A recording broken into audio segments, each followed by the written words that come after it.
Hello friends, welcome back to Priya Vijay Kitchen. நான் பிரியா பேசுறேன். நாளையில இருந்து நவராத்திரி ஸ்டார்ட் ஆகுது. நவராத்திரிக்கு நம்ம நிறைய சுண்டல் போட்டு சாப்பிடுவோம். எனக்கு பர்சனலா ரொம்பவே ஃபேவரட்டான பாசிப்பருப்பு சுண்டல் தான் இன்னைக்கு நம்ம பார்க்க போறோம்.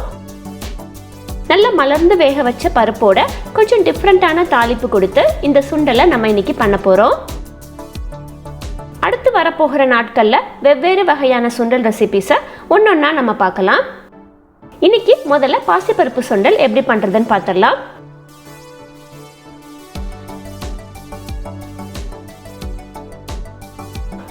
சரி வாங்க வீடியோக்குள்ள போகலாம்.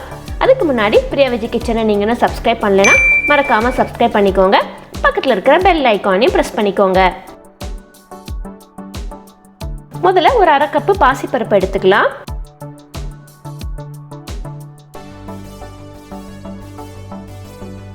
இதை ஒரு 2 ல இருந்து 3 தடவை நல்லா கழுவிட்டு எடுத்துட்டு வந்துடுறேன்.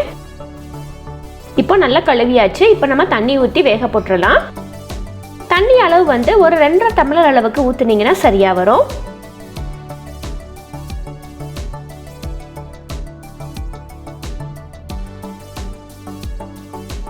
அப்படியே உங்களுக்கு டவுட்டா இருந்துச்சுன்னா தண்ணியோட அளவு வந்து இந்த அளவுக்கு வச்சீங்கன்னா சரியா வரும். சரி, இப்போ நம்ம அடுப்பை ஆன் பண்ணிடலாம். இது கூடவே ஒரு 1/4 டீஸ்பூன் அளவுக்கு மஞ்சள் தூள் சேர்த்துக்கலாம். அடுத்து ஒரு 1/4 டீஸ்பூன் அளவுக்கு மட்டும் உப்பு போட்டுக்கலாம். உப்பு ரொம்ப போட்டாலும் பருப்பு வேகாது. கொஞ்சமா போடுறனால உங்களுக்கு பருப்பு வந்து குலையாம நல்லா மலர்ந்து வெந்து வரும். இப்போ இதை ஒரு லைட்டா ஒரு கலரி ஒரு தட்டு போட்டு மூடி வச்சிடலாம். இப்போ ஒரு கொதி வரதுக்கு முன்னாடியே கசடெல்லாம் ஃபார்ம் ஆகும். அது எல்லாத்தையும் நம்ம எடுத்து கீழே போட்டுட்டு அதுக்கப்புறமேட்டு நம்ம இதை நல்லா வேக விட்டு எடுத்துக்கலாம். முதல்ல இது ஹைல இருக்கட்டும். இந்த மாதிரி கசடு ஃபார்ம் ஆயிருக்கும். இதை நம்ம கண்டிப்பாக எடுத்துடணும். ஏதாச்சும் அழுக்கு இல்லை தூசி இருந்துச்சுன்னா இந்த கசடுலேயே வந்துடும்.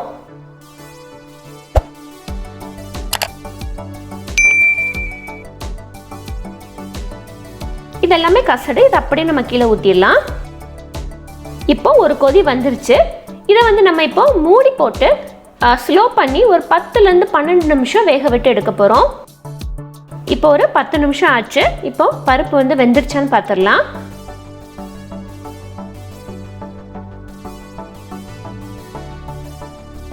பாருங்க, நல்லா வெந்து வந்துருச்சு. இப்போ அடுப்பு ஆஃப் பண்ணிட்டு வடிகட்டி வச்சிடலாம். பாசிப்பருப்பு சுண்டல்ல ரொம்ப ரொம்ப முக்கியமானது என்னதுன்னா பருப்பு வந்து குழையக்கூடாது. நல்லா மலர்ந்து வெந்து இந்த மாதிரி முழுசா இருக்கணும். அதே சமயத்தில் நல்லாவும் வெந்திருக்கணும். இந்த மாதிரி நல்லா பொலன்னு எடுத்து வச்சிட்டோம்னா சுண்டல் சாப்பிட்றதுக்கு ரொம்பவே நல்லா இருக்கும். அடுத்து தாளிப்புக்கு போயிடலாம். ஒரு 1 டீஸ்பூன் அளவுக்கு எண்ணெய் ஊற்றிக்கலாம். உங்களுக்கு தேங்காய் எண்ணெய் பிடிக்குன்னா நீங்கள் வந்து இதுக்கு தேங்காய் எண்ணெயை பயன்படுத்திக்கலாம். எங்கள் வீட்டில் வந்து கொஞ்சம் தேங்காய் எண்ணெய் யாரும் விருப்பப்பட மாட்டாங்க. அதனால நான் இன்னைக்கு கடலை எண்ணெய் தான் சேர்த்துருக்கிறேன். இதுக்கு வந்து 1 டீஸ்பூன் அளவுக்கு எண்ணெய் விட்டாலே போதும். எண்ணெய் காஞ்சதும் 1 டீஸ்பூன் கடுகு, 1 டீஸ்பூன் உளுந்தம்பருப்பு சேர்த்துக்கலாம். கடுகு வெடிச்சதும் ஒரு சின்ன பச்சை மிளகாயை சின்னதாக நறுக்கி வச்சிருக்கிறேன், அதை சேர்த்துக்கலாம்.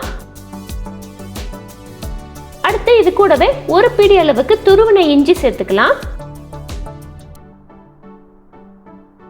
அடுத்து கொஞ்சமா கருவேப்பிலை.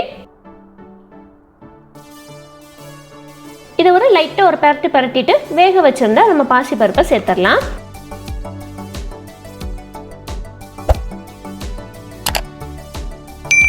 இதுக்கு கிளற மொத்தத்தில் நல்லா அடியிலிருந்து கிளறுங்க.